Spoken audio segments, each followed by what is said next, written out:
Hello student,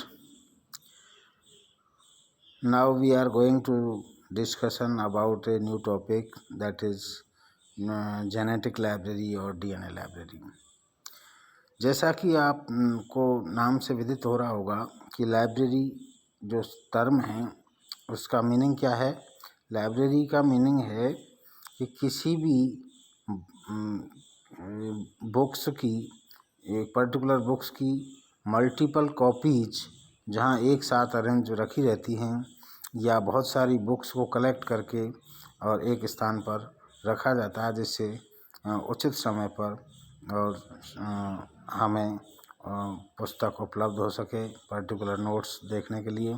उसी प्रकार हम जब किसी बीमारी को लेकर के या किसी पर्टिकुलर जीन को लेकर के हम रिसर्च करना चाहें तो हमें तुरंत पर्टिकुलर जीन मिल सके, इसको ध्यान में रखते हुए वैज्ञानिकों ने जीनोमिक लाइब्रेरी का निर्माण किया। अब जीनोमिक लाइब्रेरी में हम यदि डेफिनेशन की बात करें तो वो लाइब्रेरी जिसके अंतर्गत किसी लिविंग ऑर्गेनिज्म के टोटल जीन या जीनोम कलेक्टिव फॉर्म में एक स्थान पर व्यवस्थित रखे जाएं, उसको हम जीनोमिक लाइब्रेरी कहते हैं। जीनोमिक लाइब्रेरी यूकैरियोटिक हो या प्रोकैरियोटिक हो, किसी भी लिविंग ऑर्गेनिज्म की बनाई जा सकती है। उस लिविंग ऑर्गेनिज्म के टोटल जीनोम को कलेक्ट करके और पर्टिकुलर स्पेस पर रखा जाए, पर्टिकुलर लोकेशन पर रखा जाए, तो वो जीनोमिक लाइब्रेरी कहलाती है। इसके लिए इसके जो प्रोसीजर है उसमें नंबर 1 है द प्रिपरेशन। किसी भी चीज़ के लिए हम तैयारी करते हैं, तो तैयारी के लिए हमें क्या करना है, फर्स्ट ऑफ ऑल हमने किसी भी लिविंग ऑर्गेनिज्म को चूज़ करना है, चाहे वो ह्यूमन बीइंग हो, चाहे वो बैक्टीरिया हो, वायरस हो, चाहे कोई भी लिविंग ऑर्गेनिज्म हो, उसका टोटल जीनोम कलेक्ट करना होता है। और टोटल जीनोम कलेक्ट करके और उसको सबसे पहले हम आइसोलेट करेंगे। आइसोलेट करने के बाद हम उसको केमिकल ट्रीटमेंट के द्वारा, यानी particular restriction and nucleus treatment करेंगे, जिससे वो डीएनए आइसोलेट होकर के फ्रेगमेंटेड हो जाए। फ्रेगमेंटेड डीएनए के जो बेस पेयर हैं, ये पर्टिकुलर बेस पेयर से एक जीन का निर्माण होता है। इस तरह से हमें एक रॉ मटेरियल के रूप में जीन उपलब्ध हो जाएगा। अब जीन उपलब्ध होने के बाद हम क्या करते हैं, कोई भी वेक्टर, चाहे वो प्लाज्मिड हो, चाहे कॉस्मिड हो, चाहे कोई और वेक्टर हो, उसके माध्यम से हम उसको उसके साथ अटैच करते हैं और उस अटैचमेंट वाले वेक्टर को फिर हम किसी भी होस्ट में एंटर करवाते हैं। होस्ट में, जो होस्ट के रूप में generally we can use E coli bacteria, लेकिन कोई भी पर्टिकुलर जीव को हम, बैक्टीरिया को हम यूज़ कर सकते हैं।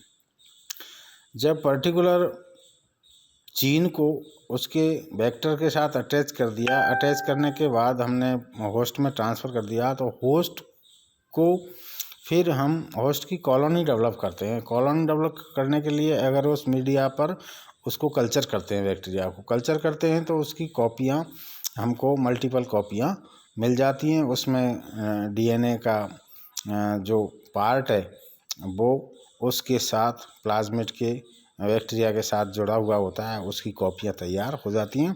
इस तरह से multiple copies of the genome हमें प्राप्त हो जाती हैं। फिर उस दूसरा स्टेप होता है उसका आइडेंटिफिकेशन, कि पर्टिकुलर जीन ये फला है या नहीं। इसके लिए हम क्या करते हैं, उसको एक जो भी हमने जीन लिया है उसका कप्लीमेंट्री डीएनए, उसके साथ प्रूफ डीएनए लगाते हैं और प्रूफ डीएनए उसमें अटैच करते हैं। फिर उसको फ्लोरोसेंस माइक्रोस्कोप के द्वारा कॉलोनी में देखते हैं। फिर हम उसको आइडेंटिफाई करते हैं, जिसमें प्रूफ डीएनए मिलता है, कप्लीमेंट्री डीएनए, तो उससे जुड़ा हुआ जो जीन है वो पर्टिकुलर जीन है। इस तरह से हम उसको आइडेंटिफाइड करके और कलेक्ट करके होल जीनोम को एक स्पेशल लोकेशन पर व्यवस्थित करके रख देते हैं। इस तरह से हम एक पर्टिकुलर लिविंग ऑर्गेनिज्म की जीनोमिक लाइब्रेरी तैयार कर सकते हैं। थैंक यू दोस्तों।